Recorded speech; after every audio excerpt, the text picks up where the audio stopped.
What's going on, family? What's going on? Black Feniks checking in, the owner of HogOn Welding and the founder of HogOn Welding University. Today, I want to talk to you about what is needed for your welding PPE when you're entering welding school, the tools and equipment, and what's basically the basics, because you can start off with just a basic setup, and then as you go, you can advance to get other things you need, so that way you can really get some money, really get that bag.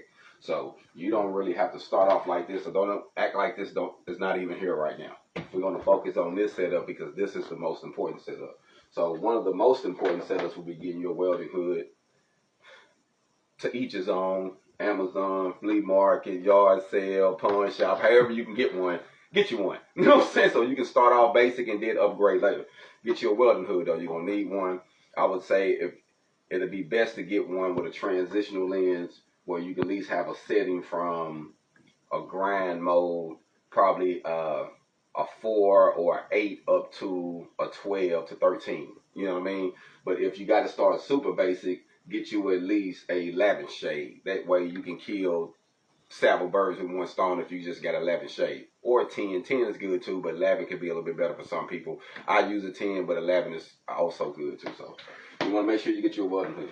Then 2 pair of gloves. Welding gloves and work gloves. Now you probably want to say, man, why I gotta have 2? Because you're not gonna be welding all the time while you're in the booth and while you're learning. So you might be handling material, moving things around, whatever you're doing. Make sure you have 2. Whatever kind you want to get. Man, they got so many brands. I can say, oh, this brand, this brand, this brand. It don't matter. Get whatever you can get. You know what I'm saying? But have you 2 pair though. You know what I mean? So the next thing is to get you some safety glasses. You got to have some safety glasses. If you wear prescriptions like I do, then you can get the prescriptions put in your safety glasses. You can get these. I got these from Walmart. They really weren't expensive, and you can get 2 when you buy one. And I think I spent under $100 for this set. Like I think maybe 30, 40 something dollars. So it's not really expensive. You can get you 2 pair, but it's good to have some safety glasses, because sometimes, well, all the times, when you're in the field or in the shop, things can happen. So you can also get one with the transitional lenses too. So when you're in the shop, it's clear. When you outside, you got a tint, and it's fine because you can wear tinted safety glasses in the field when it's real hot or it can blur your eyesight. So that's okay. But make sure you get some. Don't matter where you get them from, just get you a pair. The next thing is to make sure you get you is a welding hat. Don't matter what kind you get, what style. Just make sure you get one. Can protect your head, keep you from getting any burns or anything like when you're doing overhead. So I think that is real wise to get one of these. So like I say, my goal is to have some with HogOn. So if you want to get some of ours, we're going to have some with HogOn on it. So hey, you can shop with me. But it don't matter where you get one from. So, and the next thing is a welding jacket. You want to make sure you get you a good welding jacket. I would recommend getting the full jacket. That way you're covering your full self up. You know, this is the basic one, but you can use this to get a bag. And then later you can get you some leathers, which I got some leathers in here. Leathers in here, let me show you real quick, that I use when I'm doing overhead, or if I'm in the field. I've had these pair. This is actually the first pair I ever bought. So this is like, you know, this is kind of like, you know, going to be on my, in my museum wall. I done got many bags with this leathers, I'm telling y'all, and I started off basic, but this is my first set. I still use them. I may have a couple little holes from there and there where it got a little too hot, and I didn't know the metal didn't know it was sitting on it, you know, but pretty much these are still functional. But it's good to have a pair of them later, but you don't have to really invest in that. But as your basic setup, that is your basic setup. Just this here. So if you just focus on that, that's your basic setup getting started. You don't have to go real expensive. You can buy new, get used, whatever you got to do. Everybody got different walks in life. So don't focus on none of that. Just get what you need and get that bag. All of this equipment can get you, after you finish school, you can use this on job sites. And so you can still get money with this. And also, I didn't show this in here, but I want to show it this. You also, I got to say this, have some welding boots. Wherever you get your boots from, don't matter. But don't show up welding with no tennis shoes on. Or no flip-flops. I have seen it. Don't do it. With no Jordans, don't do it. Don't do it. Don't do it to yourself. Get you some boots.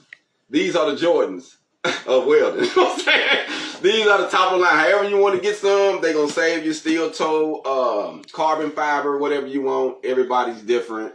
But make sure you get you some because you're going to need them. But that's the basic setup. Wanted to give a little rundown on that. And now, as you start advancing, you can get you a backpack. You can get you a regular backpack. This backpack actually covers your welding hood. I like this one. You can have everything you need in it. I like to have everything I need on my gear. Knee pads. Why have knee pads? Because sometimes you might be fabricated and you might be on your knees. So protect your knees because one day, if God's willing, we're going to get old. So you don't want to get old and be crippled. So take care of yourself. So just a couple of small things. Make sure you get you a tape measure. Now this is on your upgrade because you're going to have to learn how to read a tape measure, family. You're going to have to learn. This is from carpentry to plumbing to whatever field. Majority of everybody got to know how to use one of these, man. So you can start basic. I can also teach you how to use one if you haven't. It really don't take that long, but it's pretty much fractions, multiplication, and you know what I mean? But you want to get you a tape measure. I would say at least get you a 25-footer. Don't show up with no 10-foot tape measure. You know what I'm saying? Most boards is longer than that. I'm just saying. Get you at least a 25-footer, I would say. At least a 25. A 35 is even better. In the ironworking field, if you're doing ironworking, the biggest the better. So get you a 35 ironworking. If you're doing shop, 25. So, show you this real quick. Show you what's in here before shoot out. Now, these are two great tools to have if you're going to be fabricating and welding, and it's going to make you a whole lot of money with these. Like, I've made a lot of money with these, and you can do a lot. This is a speed square. This is a tri-square, which you can do a few different things. So if you don't have a soapstone or something on you, most of these come with a scraper. You can pull this out, and you can scrape your mark, and then you can put it back in here. I bet you didn't know that, did you? See, now you just learned something. Then you can do 45, everything. And then this here is so neat because you can set your degrees and angles. Say if you're looking for something you don't know what degree is, you can find it with this. Or you can set it up there to figure out what degree is needed. You know what I mean? So good to have both of these speed squares, tri-square. Make sure you got you a man hammer, whatever kind you want. You know, you see mine got this little deal on it because I was using this as ironworking to clap off on my harness. So if it fell from my bag, it wouldn't hit the ground and bust somebody's head or something. So that was a safety mechanism. But you're going to need a hammer because you might have to bang something every now and then. All right. So another thing you're going to need, get you a welding pouch so that way you can put you some rods in there. Make sure you get you a simple brush. You know, they got these everywhere. Make sure you get you a simple brush because sometimes you might just have to just brush it and keep it going and you don't have any power. Get you a grinder. So, get you a standard grinder, I would say, new, used, whatever brand you like, don't matter. But get you a good grinder. That way you can have I would say keep you a grinding wheel, a wire brush wheel, and a cutting wheel in your bag. That way you can do multiple things, and if you got one of all three, you can kind of do a finish, start, you can do some fabrication, touch it up, you know, all that good stuff with those three things. And a buffing pad, so that's four pads you can have. Some welding rods.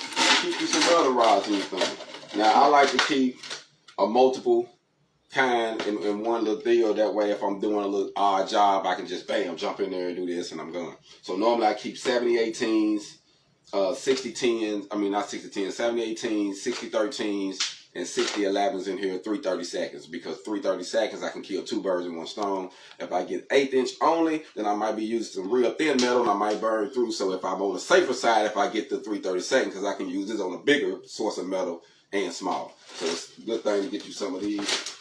See what's else in here, man. See what else we got. Make sure you get you a.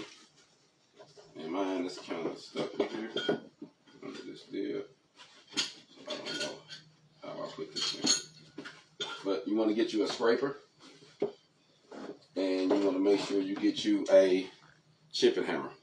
The scraper, if you got any BBs, you can kind of clean it off real quick, get it off for your paint or whatever when you networking. And you always keep you a small chipping hammer. Just some of the tools in the bag, and some good dikes, good pliers. So if you're a combination of welder like myself, you can be able to use your flux core, your MIGing with this, cut the wire, take the tip out, nozzle, all the above with these. So it's good to have a pair of them.